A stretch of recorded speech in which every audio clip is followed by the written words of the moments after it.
These niggas feel what jealousy. I'm doing good, that's what they envy me. This girl is in my memory. Oh, if I get your felony.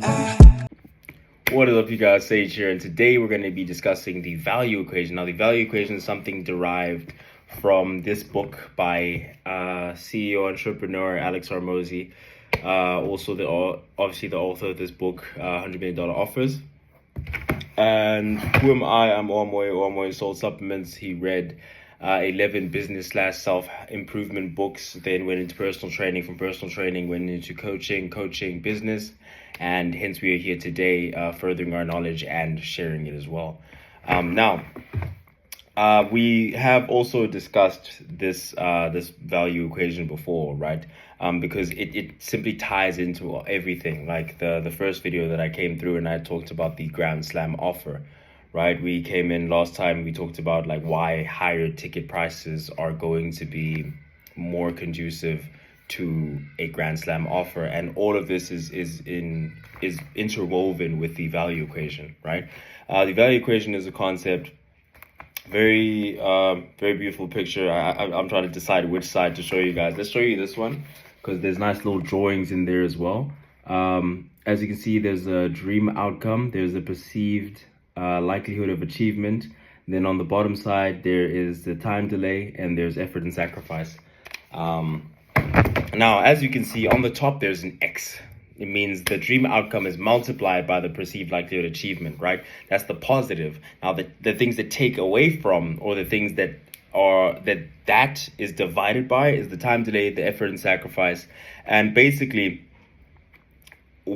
people come in because they have something that they want. That's why they come into a business. That's why they deal with other people, because they have a dream outcome. They can see themselves in a certain state or having a certain thing, whether you are selling fitness, whether you are selling sneakers, whether you're selling beauty products, cosmetics, whatever the case may be, right? There's a dream outcome, which is, what am I going to get out of this?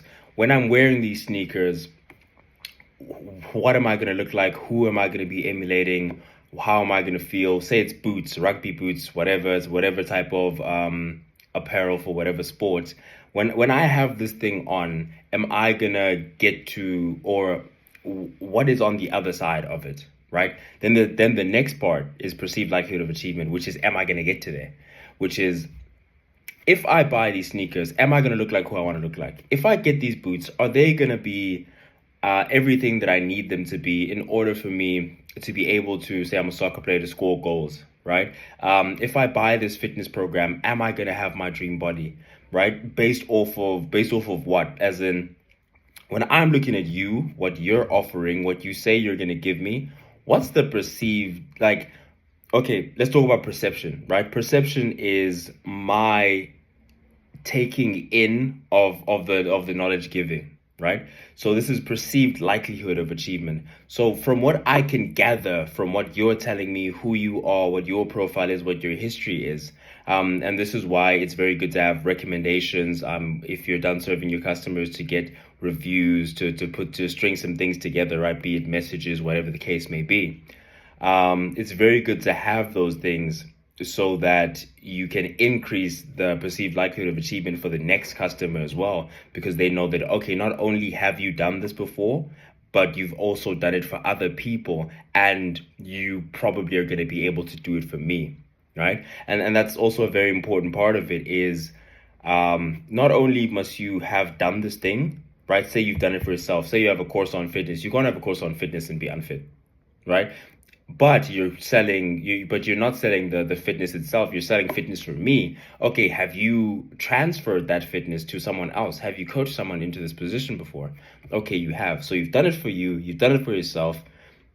You've done it for someone else. Have you done it for someone else like me? And that's why it's good to have a repertoire of different people that you have given your service to. That's what's good to have multiple reviews. And that's why, say Amazon has lists of, hey, this is the highest reviewed book, this is the bestseller, this is that, because all of that is an indicator that this thing, there must be something to this thing that is going to get me closer to where I want to get to, the dream outcome.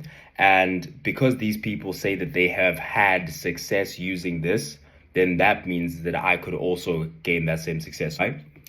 This is all on the top side. These are all the positives, right? Now, this is divided by, right? Time delay and effort and sacrifice. Now, the time delay is a boot camp versus going for liposuction, right? In a boot camp, the time delay is I'm gonna have to wait 6 months.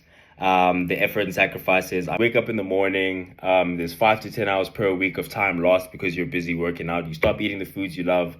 There's constant hunger, physical soreness, feelings of embarrassment because you don't know what to do. There's risk of injury. There's actual nausea while you're working out. You have to learn how to meal prep, how to make the food. You have to learn how to grocery shop. It might be more expensive. You have to buy new clothing, right? Because your body's constantly changing. So you have to buy new clothing that's going to fit, but you still want to look good as well. There's a fear of gaining it all back afterwards, right? So it's that impermanence of what you're doing, right, etc.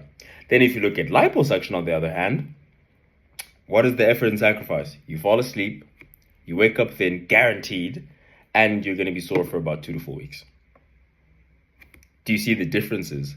Therefore, a fitness program is going to be, say, $200, and liposuction is more like 2,000. Say, give or take. I don't know what liposuction. I'll be honest with you. I'll be completely honest. I have no idea. But say 200 versus 2,000 or 20,000, whatever it is, right? Maybe somewhere in between. I would say like 10. But do you see that the reason why you can charge that much for the liposuction and so little for the fitness service, whatever it may be, is because of perceived likelihood of achievement, effort and sacrifice. It's because of all these things that give something value. Now, the more we can increase the upsides and decrease the downsides, the higher it's going to equal to valuable, the more valuable the product is going to be. I've been Sage, signing out.